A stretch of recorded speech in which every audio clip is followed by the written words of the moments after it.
So with 6-5, just like Mr. Bisco is like, do I really need some guidelines? We're going to start shifting things around a bit. So the guidelines I think are helpful. You guys, let's go to our graph calculator real fast. Make sure we're in radians. And I want us to graph the sine of x and the sine of x plus pi over 4. So you guys, blue for me, let me match my colors up for you. In my graph, blue is the sine of x graph. Red is my sine of x plus 4. X plus pi over 4. You guys, do you agree sine starts at the origin? Yeah. So what did this one do? It was shifted left. Shifted it left. It shifted it left. Yeah. Is that intuitive? Literally, girls. Is that intuitive? Well, It's like the opposite. Well, if you remember. Transformations, you know it, dude. Yes. Perfect. Okay, so you guys, this is important. Just like we did deal with, like when I had an x squared graph, and if I had x plus 4 squared, we knew this was going left 4. So this is doing the same thing. This is going to be left pi over 4, and that's what we're going to say. Oh my gosh, girls. Okay, how about this guy? What's our prediction? It's going to go right pi over 2. You don't even need to regraph it for me. That's what we call a phase shift, y'all. So here's where things can get a bit dicey. A bit dicey. A horizontal shift. Look at, we're getting some more letters in here, aren't we? What's that A stand for? A is always the amplitude. K affects the period. This C is now affecting that phase shift, okay? So the phase shift, you guys already know. Which way is this one going to go? This one's going to go left to pi. Let me show you how we would find that phase shift if it's a little bit more complicated. Look what phase shift makes us do. Phase shift is always negative C over K. So I want us to write this down. Phase shift, PS, is negative C over K. And maybe give yourself a little highlight this thing so that we can see where our C's and our K's are. Phase shift is negative C over K. In this case, what are we doing? What's my negative C? Negative. Agreed. What's my K in this case? Right. Isn't it 1 theta? So you guys, in this case, my phase shift is negative pi over 1. And what's negative pi over 1 going to be? Negative pi. And all that's saying you need to start left a pi, right? So when you're reading this one, you're like, oh, I already knew it was left a pi. This minus sign is reminding you, go left to pi. So let's try this graph, you guys. Where does sine typically start? At the origin. Where do we need to shift that starting point now? Left to pi. So you guys, this is where it gets a little funky. We got to go left to pi. What's the period of sine? 2 pi. So by the time I get to 2 pi, which is actually at 1 pi, we got to have 1 period of sine done. How high is this one going to go? What's the amplitude of this one? 1 and negative 1, right? So again, maybe we put these guidelines in. We're going to go as high as 1 and as low as negative 1, and then we're going to continue our trend.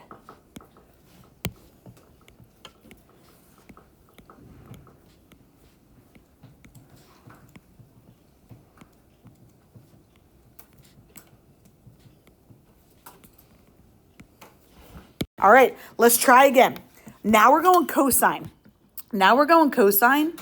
And let's go talk amplitude first. What's the amplitude of this guy? 1. So we got our guidelines of 1 and negative 1. It's cosine, so you start at that amplitude. It's cosine, so we start at that amplitude. So I would start at 1, but I phase shift you. Again, the phase shift on this one, you guys, is going to be what over what? What's my negative C? Pi over 2. We got to do the opposite sign. That's where the negative's talking about. Pi over 2. Pi over 2. Over my K. What's my K value? K. Are you all right with that? Dividing by 2 is the same as multiplying by the reciprocal, which is a half. What's pi over 2 times a half? Over pi over 2 times 1/2 would get me pi over 4. So were you thinking that the 2's would cancel, bud? Yeah. It'd be 2 over 1. Good call. And therefore, my denominators don't match. Yep. Thanks for speaking that up. So what that's saying, Mr. Sean, and this is new for everybody, our cosine needs to go positive pi over 4. So remember how we were saying that we would always start at the 1? I am going to start at the 1, but I'm not going to put a dot there. How would I shift it positive pi over 4? If this is pi, isn't that going to go right there? 1/4. So I'm going to put a dot now. I've phase shift my starting point. Before I can say what my end point would be, I got to go figure out the period. Sean, as a reminder, a period is 2 pi over k. 2 pi over k, the k is always with the variable. What's my k in this case? 1 pi. My k in this case, though, is 2. So then, Cooper, to your point, 2/2 will just leave me with 1 pi. Yeah. So this is weird, y'all. The period is 1 pi. We're starting here. When will I get back there? 1 pi. In 1 pi, which is going to be where? Right there. 1 over from the pi. Exactly. This is like pi and a fourth, right? So 1/4, 2/4, 3/4, 4/4. I got to get back there. So right there is going to be 1 period. So at what pi will I be at -1? 3/4. Nice, dude. And then in between that, I'll be at 0. So this is a little narrow cosine graph. Very narrow. Very steep and narrow. And again, give me, say, 3 cycles and I'm Gucci with it.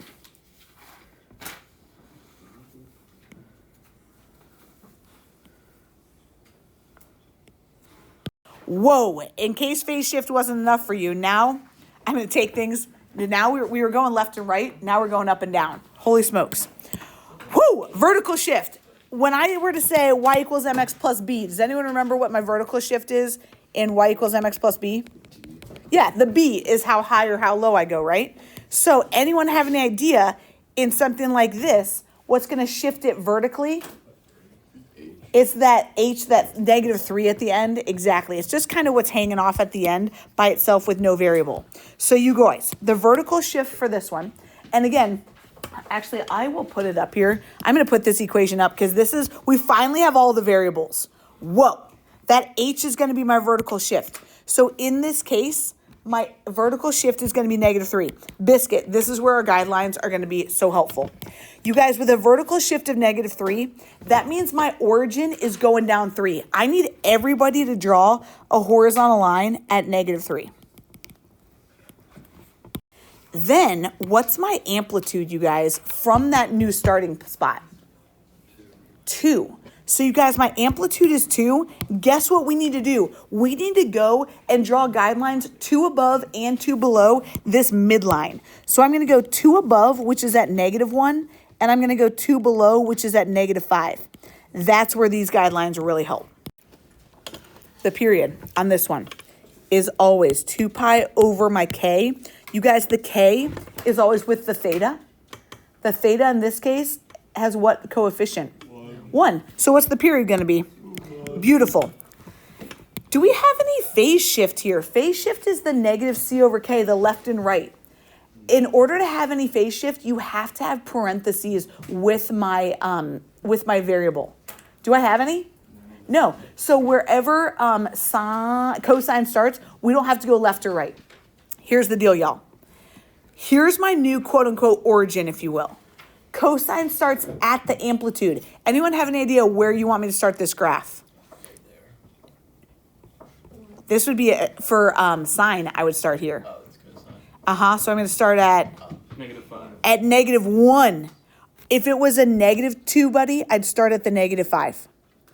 But you guys, let me just say this one more time. Ready? So my origin got shifted down 3. This is like my new XY axis right here. Then you always start cosine. At this point, I would be 2 above that new midline. So I'm going to start in green right there. The period is 2 pi. So I've got to get to that spot again at 2 pi. When am I going to get to the lowest spot of -5? At 1 pi. And then in between them. Give me 2 cycles of that. But there's a lot to deal with. This is a lot today. After a 4-day break, for sure. Whew, here we go. Huge graph that I gave you. Huge graph. Lots of things. To me, vertical shift is the easiest one to see because it's chilling. What's my vertical shift here? -6. Amplitude is also an easy one for me to say because it's right out front. This case? 4. Period is always 2 pi over k. What's my k in this case? 1/2. My k is 1/2. 2 pi divided by 1/2 is the same as 2 pi times 2. Final answer? 4 pi. Beautiful. Phase shift is always -c over k. And since k is 1/2. -pi over 1/2. Dividing by 1/2 is the same as multiplying by 2. So what's my phase shift here? -2 pi. -2 pi. What? We've got all these pieces. If I were you, we're going to start with this vertical shift and we're going to draw my midline. So this is where we're going to start drawing. Vertically shift down 6. That's the midline. I put these in this order on the left for a reason. I think drawing them on your graph in this order is going to help you the most. The amplitude, we said it's 4, so you got to go 4 above and 4 below that midline. So we are now bounded between -2, thank you, Mateo, and -10. We've done these first 2. Those are the easiest in my opinion. Ooh, actually, I think that we should talk the phase shift before we talk about the period. Where are we going to start this graph? This graph is a cosine graph. We started negative at 2 pi. Careful, what x coordinate do we start cosine at? I'm sorry, at what y? We always start at the amplitude, right? So I would have started at 4. But this is now telling me to go, I'm sorry, I would have started at -2. Why did I say that? That was 4 up. But I got to start left, how much? I got to go all the way left to -2 pi.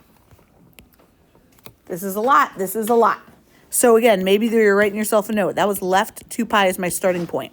So I did this first, I did this second, then I'm doing this third.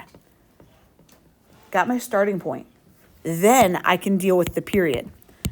When's the next time I'm going to be back at +2 pi? I got to go 4 pi away. 1 pi, 2 pi, 3 pi, 4 pi, which happens to be at 2 pi, is the next time I'm going to be up there.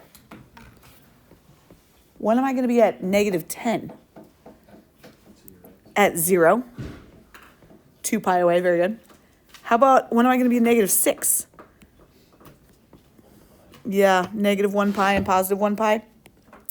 It could appear to be very jagged, but make it a nice curve. That's a huge graph. If I were you, I'd put a little note to graph it. I followed these steps. First, second, third, then fourth. Following these steps to help you graph it, I think is the key to success. Okay, this is when, I didn't give you the equation. I gave you the stuff and we gotta write the equation. Whoo! We gotta write something like this, y'all, in pink. Okay, what I love, amplitudes real quick. What's that amplitude gonna be? What do we wanna write? All right, what if I put a -4? I'm allowed to, very good. They want it to be sine. So I'm just going to use the number sign, the word sign. And then the C and the K are the annoying ones. We can't just jump those in. We can't just pop those in. So maybe I'm just going to give myself a little space for those. The one that we can plop in there is that vertical shift. They said the vertical shift is 6. What do we put at the end? +6 or -6? +6, because they didn't say a -6. So I'm going to just put +6. Amplitude and vertical shift are the easiest ones to get in there. Yeah. Okay, here's the hard part. Period easy. Ish, right? Yeah, the phase shift is definitely the most annoying. Yeah. You guys, we got to remind ourselves, period is 2 pi over k. What do they say the period is here? Pi. So I'm going to put that in for the period. 2 pi over what would get me a pi? My k is going to be 2, right? If you're like, oh, I wouldn't have thought about it that way, or sometimes it'll be a little bit more complicated, we could always cross multiply. And we get 2 pi equals pi k. And we divide by pi. K equals 2. And k is 2. And that means I got to go put a 2 in for k right in front of my variable. What variable do you guys feel like using? A theta, an x, an a, an L? Theta, I like it. Get on with your Greek alphabet. Here's how we got that. The 2 comes from the period. The c comes from the phase shift. What's the equation for phase shift? Phase shift is always negative c over k. What'd they say the phase shift is here? Yeah, so I'm going to put that over here. Negative pi over 8 is negative c over, did we already get our k? We got to go put our k in there. I apologize, I didn't leave you much space for that work, you guys. So I had to go find the k before I could go find the phase shift, the c value. So it might help people to cross multiply here. Some people might think of it in their head, and that's great. Doesn't matter either way. I'd say I get negative 8c is negative 2 pi. How am I going to get c? Yeah, dividing by negative 8, and I'd get pi over 4. 2/8 is 1/4. Is that c value going to go right there? Yeah. And I'm just going to say plus my pi over 4. If it came out as a minus pi over 4, negative pi over 4, I just put a minus there. Yeah. And that's my answer. Guys, there's a lot of moving parts to this. I just crammed a lot down your throat. I just crammed 2 new variables. Well, yeah, 2 new things down your throat. So I'm going to give you the time to work on pages 25 and 26. Here's the deal. I'm going to put up my key. This stuff is starting to get hard. Do not just copy the key. It is not going to help. If you've got questions, I'm giving you literally 37 minutes in here so that you can ask me. Don't be lazy and just copy it down because it's not going to help. You got to be an advocate for yourself.